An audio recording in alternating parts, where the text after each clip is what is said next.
James wrote something in the new issue of our magazine, So What? He wrote a kind of a little handwritten note.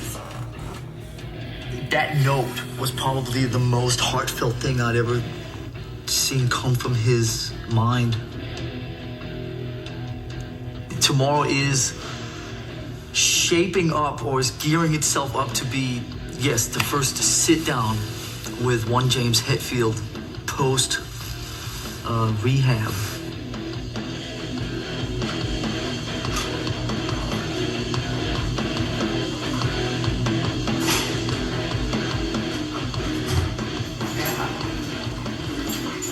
Yeah, so why are we filming this? I don't know.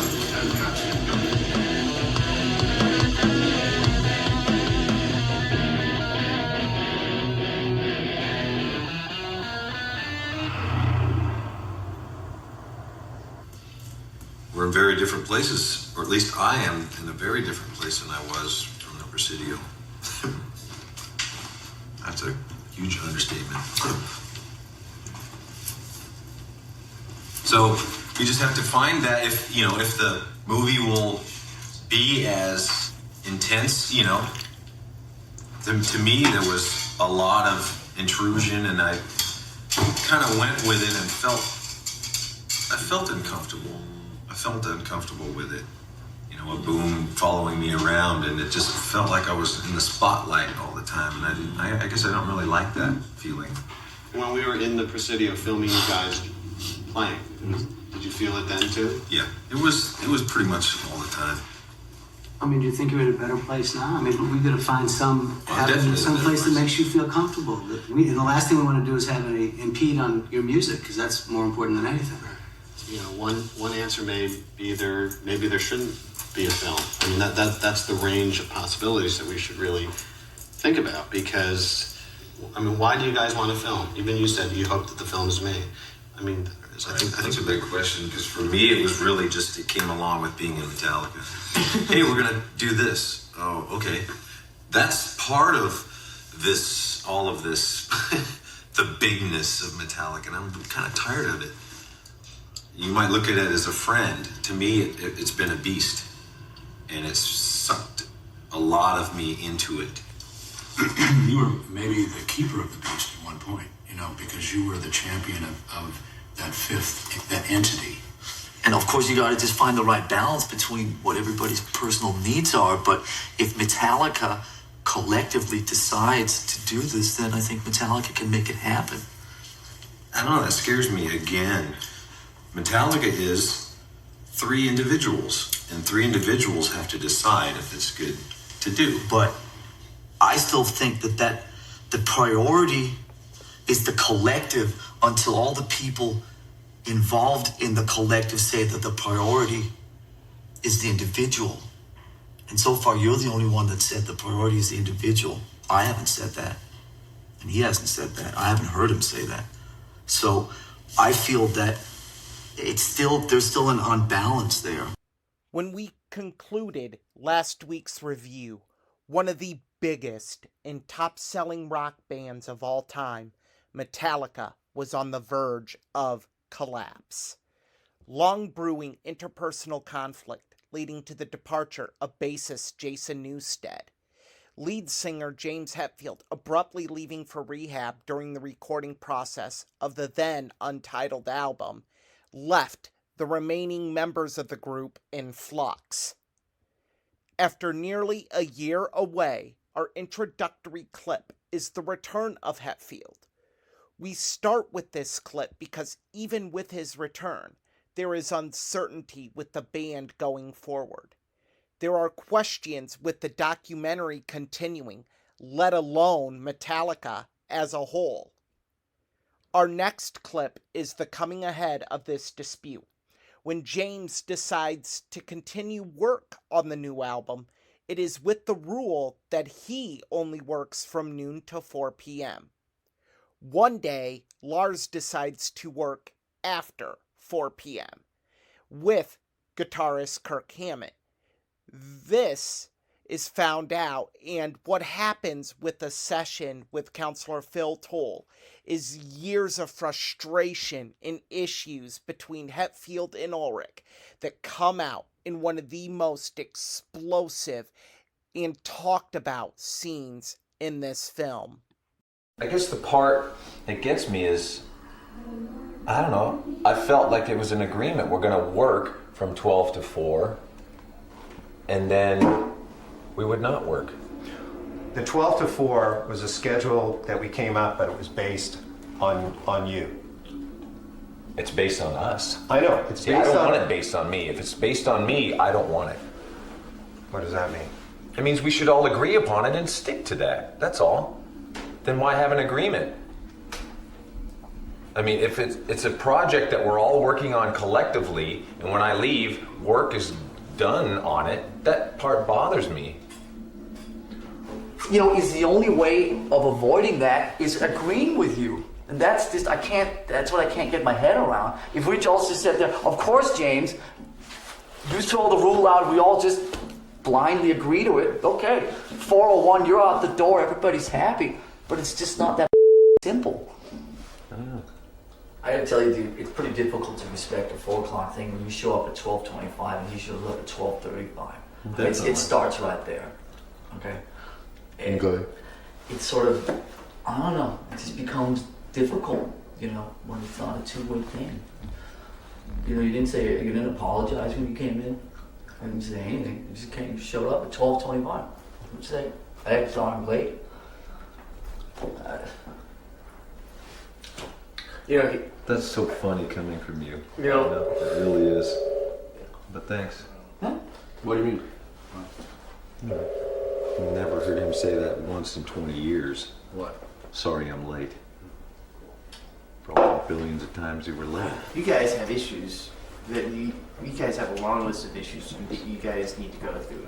It seems to me like there's a lot of history that you guys need to work out.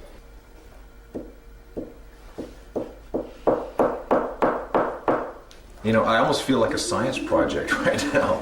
You know, it's like I walk out of here and I feel it, you know, oh, so how did it go today with, you know, the project, the guy, you know.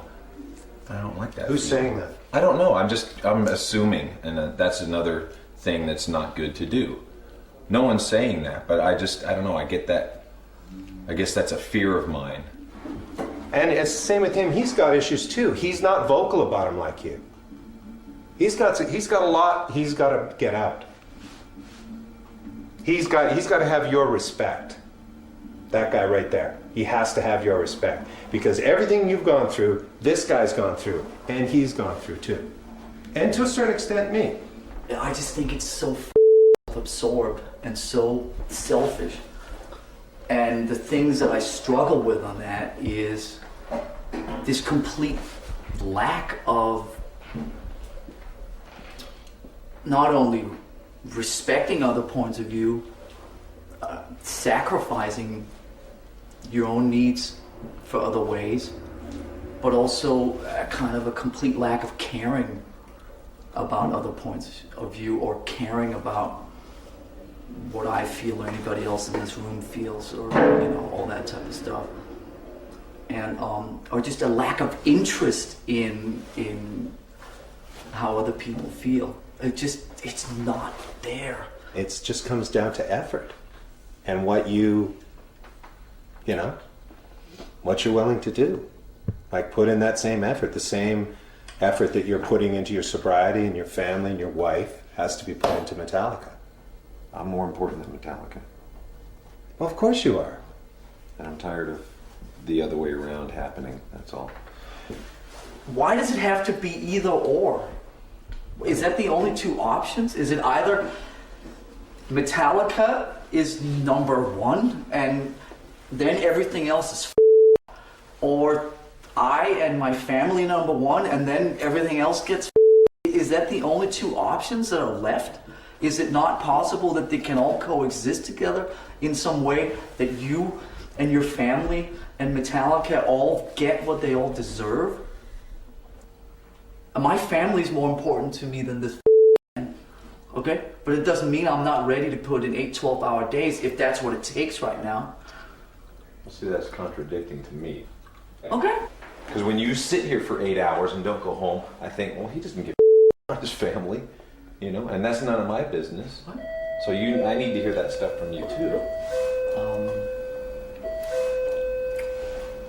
You thinking, Raj? I never feel I get closer to seeing anything clearer.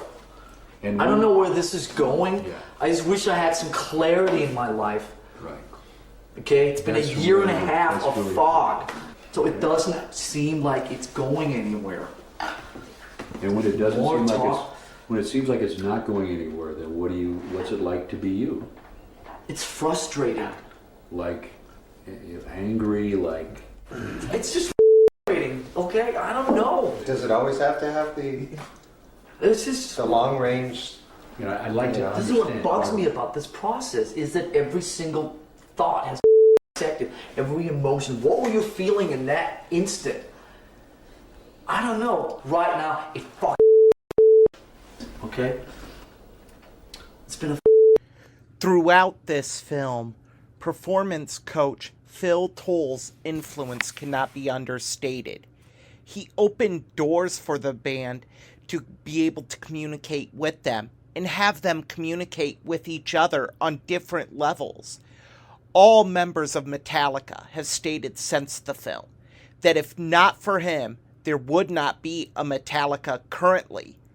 However, the band does decide that it is time to part ways with Toll, and when it occurs, one could accuse Toll of trying to exude some power over Hetfield to stay a part of the group in his own way. You and us and our future and all of that stuff. And,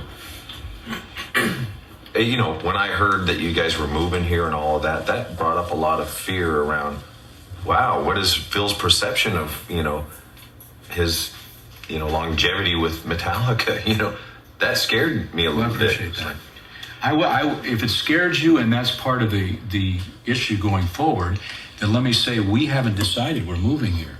I've tried to make it clear that we're selling. I think we've told people we're selling our house in Kansas City, but that doesn't mean we're moving here. Okay, and we won't likely move to San Francisco if there's not a future out there with Metallica, because you know that's my. I want to make sure that the bass player is intact. I want to be sure that the tour's on, and I also, as I said, have performance coach visions for each of you and for the band. And to me, the work isn't over. I'd like us to honor what we had, and if you want to be away from, you know, on your own or something for the couple months that it's in back in June, then let's just keep it. I don't know. I guess I have a problem sometimes, Phil, with it. Let's see how it works out. Let's see how it happens, and then no, let's honor what happened. You know, 6 months ago. You know, that's kind of strange to me. You know, because I think that you use those things when they're convenient at times. You know, personal stuff or business things, and I don't know. The boundaries are, I don't know, becoming more clear to me. There's that element of trust that just kind of floats with me, and I'm really sorry about that. You know, I've been swimming uphill on that one for a long time with you, and I'd like for us to be able to resolve that, but maybe we can't.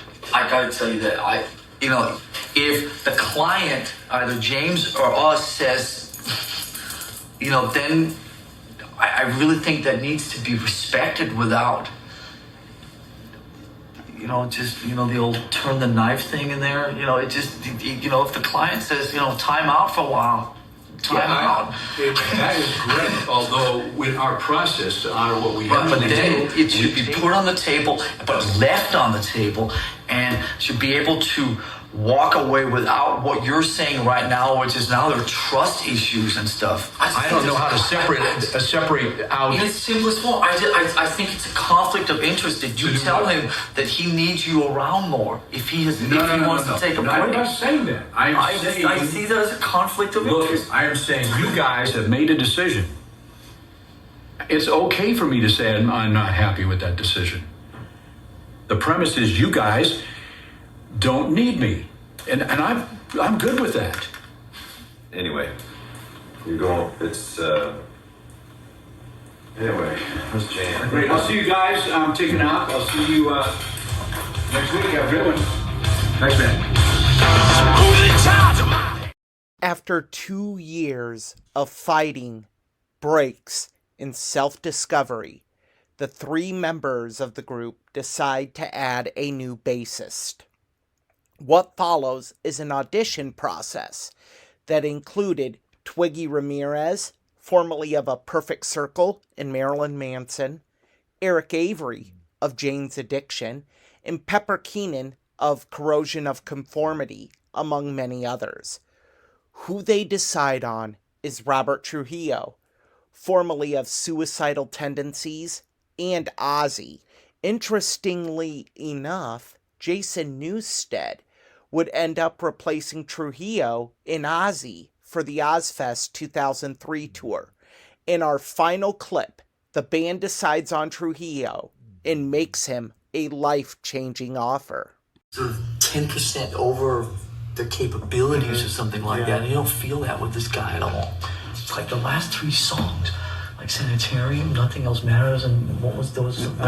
Sad. They were flawless. I looked over at him during Whiplash, and he was just right in the pocket and in there. And then afterwards, when he played it alone with his finger, it hadn't been played that way since Cliff. It's just like, huh? Yeah. Yeah, his fingers are pick, you know? Yeah. It's The sack ball down?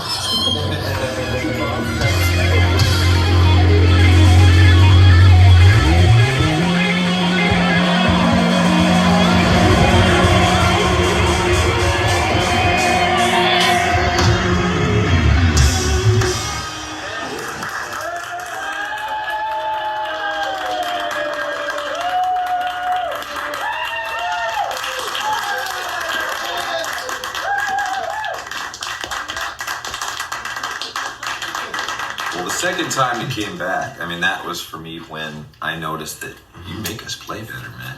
You make the band sound so much better. Wow. So solid. How do you feel about that, man? Oh, I feel awesome, man. You're the chosen one right now. You looked coolest. We want you to be a real member of this band, not just a hired hand. Right, absolutely. And we'd like to offer you, basically, to show you how serious we are about this, offer you $1 million to join our band right now. And as a kind of a good faith thing about how serious we are. It's an advance. It's an advance on some percentage you're going to be making with the band. Here's money up front to get you kicked in and inspired. And this is a reality. This is my future. This is what life can hold for me with my new family. I can't really talk right now. Since this film, Metallica has stayed the headbanging force they always have been. They have released 3 additional studio albums since 2004. Saint Anger, the album this film documents the making of, sold well over 2 million copies in the United States alone, and 6 million copies worldwide. In the summer of 2003, they embarked on a summer stadium tour with Mudvayne, Deftones, Linkin Park, and Limp Bizkit. They called it the Summer Sanitarium 2003 tour. It was also the first time that yours truly was able to see his favorite band of all time live for the first time in Minneapolis, Minnesota at the Metrodome. And it was a memory I will never forget. They also are set to release their 11th studio album this April, entitled 72 Seasons, and are set to embark on a 2-year tour with Pantera and Five Finger Death Punch. Safe to say, Metallica is still here, and Metallica is here to stay. Regardless, I cannot recommend this film enough. It is the greatest rock documentary ever made. It is raw, unflinching, and unabashed in its approach. The band bears its soul for the fans to see. So even if you're not a fan of the band, you should see this because it might broaden your musical horizons. It will certainly broaden your film horizons. I hope you join me next week when we take a look into the future with a military government, teenagers at war, and giant bugs. Next week's film is 1997's Starship Troopers. For WMNH and Matt Connarton Unleashed, this has been a classic film review with Erich Pilcher.